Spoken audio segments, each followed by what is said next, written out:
Wir machen seit über 50 Jahren IT. Der Hauptwandel ist, dass wir nicht mehr Infrastrukturdienstleister sind, sondern in der Regel ist Telefonie auch eigentlich eine IT-Anwendung geworden. Gegenwärtig müssen die IT-Dienstleistungen zunehmend günstiger erbracht werden und gleichzeitig sind die Anforderungen für eine Steigerung von Qualität und Verringerung von Durchlaufzeiten das vorherrschende Thema. ServiceNow ist hauptsächlich im B2B-Bereich im Einsatz bei der Deutschen Telekom. Wir als Projekt sind gestartet, um intern die IT-Service-Management-Prozesse abzulösen und auf ServiceNow zu bringen. Wir haben uns für ServiceNow entschieden, weil es mehrere Projekte bei der Deutschen Telekom gibt, die ServiceNow schon einsetzen. Davon erhoffen wir uns Synergien. Und wir haben uns in Benchmarks erkundigt und da ist ServiceNow mit Abstand der Marktführer.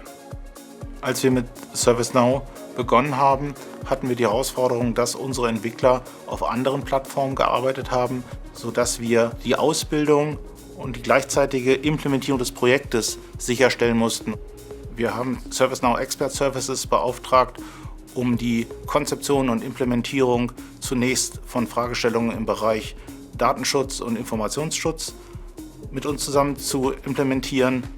Aktuell arbeiten wir mit ServiceNow Expert Services im Bereich von Verbesserung von Codequalität und Optimierung von Deployment-Prozessen zusammen. Die wichtigste Unterstützung, die wir im Projekt haben, sind die Plattformarchitekten, erfahrene ServiceNow-Leute, die uns helfen, die Plattform so aufzubauen, dass sie versionsfähig und skalierbar bleibt.